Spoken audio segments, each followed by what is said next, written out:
Hi guys, Henry here, and today we're going to be talking about the first season of the new Netflix original series, The Witcher, and whether it's worth a watch.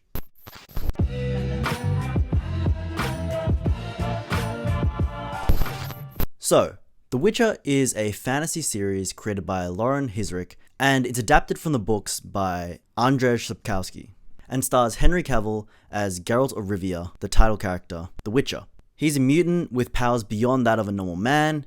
He's got faster instincts, he's stronger, he's got better eyesight, he's got magic, although that's not really explained very well. And of course he's got his long, white, luscious hair. And he goes around hunting monsters across the continent in exchange for money. So I have not actually read any of the books or played any of the games, so I'm coming to this series as a Witcher virgin. So in the first season, there are three key characters that we follow. The first being Henry Cavill as Geralt of Rivia, the Witcher. The second being Princess Cirilia, played by Freya Allan. And the third being the mage Yennefer, played by Anya Chalotra. In the early episodes of the series, those characters have their own stories and are fairly separate. We follow Geralt as he battles a new monster every episode, showing off his skills and knowledge, but rarely progressing him as a character.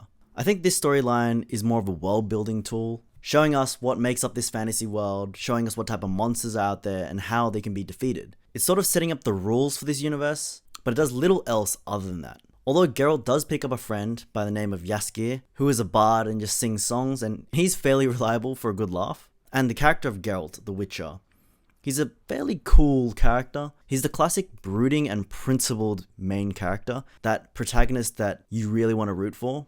And Henry Cavill does a pretty decent job playing Geralt, although he does lay it on a little bit thick sometimes with his low and raspy voice. Physically, he's great. In combat, sword to sword, fighting monsters, he looks great.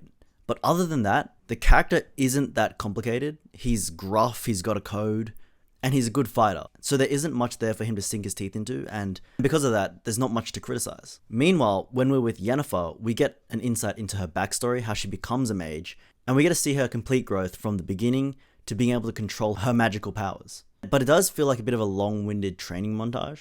I haven't quite figured out why, but her character is a little bit annoying to me. I think that it's because the purpose of her character isn't quite clear. I don't really know why she does the things she does, and it's because of this, I find it really difficult to relate to her. Unlike with Geralt, who's principled, he's got a code, so I understand his actions. They must align with this code, this way of thinking, this way of life. But with Yennefer, I just don't have any clue. It does leave a lot of room for growth for her character in future seasons, so I hope going forward they are able to actually colour in her character a little bit more to show us what she actually wants and why she actually wants it. And then with Cirilia, she doesn't have much to do at all season. I personally feel like they just introduced her nice and early because she's going to be a key character moving forward, and they want her to be in the minds of the viewers. They want us to get acquainted with her as early as possible so that we know that she's important, she's vital to the storyline. The show is a bit hit or miss, it's a bit up and down. One of the things that was really up and down was the amount of context they were willing to give. Sometimes they don't waste any time explaining anything, they just jump right into it. There's a lot of assumed knowledge, and honestly I prefer this because I don't really like exposition dumps all over the place. I'd like to work it out, but there is a fine line between providing enough context for us as the audience to actually work it out and just glossing over things to the point where, unless we've read the books or done some prior reading, we might not understand it all. And then at other times, you have Geralt literally just spewing exposition out and explaining exactly how things work, blah, blah, blah. And they're just two completely opposite sides of the spectrum, and that's a little bit annoying. Sometimes you don't have any information at all, and you're just trying to work it out. You might have to do some reading after the episode, and then sometimes Geralt is just going on and on and on about it. At least we have Jaskier. He sort of provides a vessel for us as the viewers that are Witcher virgins. He provides pretty funny commentary, actually often complaining about the amount of exposition that Geralt does. And he also, looks confused in those few scenarios where, new viewers to The Witcher might not actually know what's going on. Jaskier is not only just good for this, he also creates a song in the series called Toss a Coin to Your Witcher, which I guarantee will be stuck in your head after you finish this series. It's such a catchy song. It's in my head right now. I can't get rid of it. It's quite unique. It doesn't quite feel like an old-timey ballad. It has a bit of a modern twist to it, but it's just super catchy. A little over halfway into the show, it takes a turn into a bit of a gooey romance. While there isn't anything wrong with the romance genre being within this world, well, what actually happens in the show is that it sets up this will they, won't they vibe. And this will they, won't they vibe just lingers throughout the rest of the season, and it's probably going to linger out throughout the rest of the show, and I'm just not a huge fan of this because it just feels very soap opera-y. Anyway, as the series continues, the violence builds up, the nudity builds up, the amount of gratuitous sex builds up. There's just heaps of all this stuff, and that's not to say that there's anything wrong with it, it's just a fact.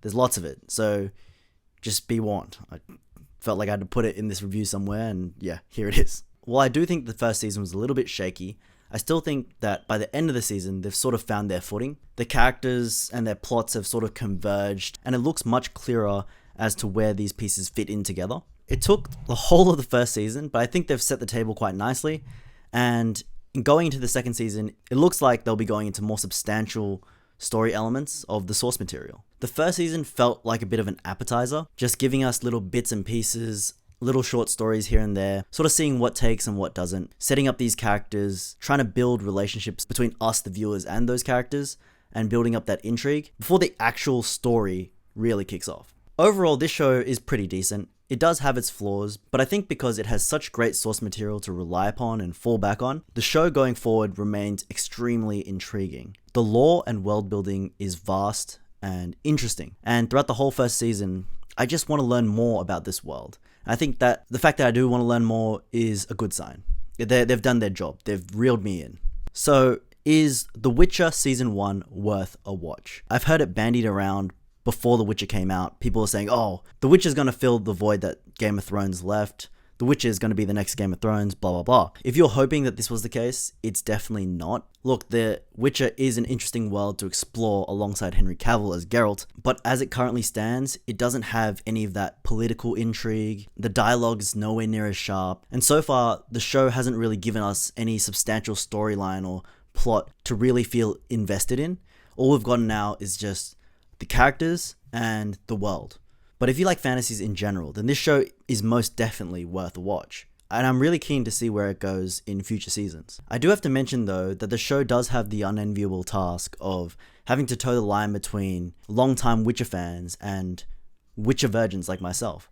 They needed to provide enough information to hook us as new viewers, as well as provide enough detail to please those longtime fans. Like I said before, I think as a new viewer, they were able to successfully hook me. I'm really keen to see what happens in the next season. I can't really say whether or not this show would have satisfied a long-time viewer, but I do think that if you haven't played any of the games, you haven't read any of the books, and you're just interested, you saw the trailer and you're interested, I do think that this show probably is worth a watch. It probably will tickle your fancy, even if you're just a little bit interested in fantasy. Thank you guys for checking out this video. If you liked it, please be sure to give me a big thumbs up. If you want to see more content from me, please be sure to subscribe down below. If you've seen season 1 of The Witcher, comment down below and let me know what you thought of the series. Thank you guys once again, and I'll catch you guys next time.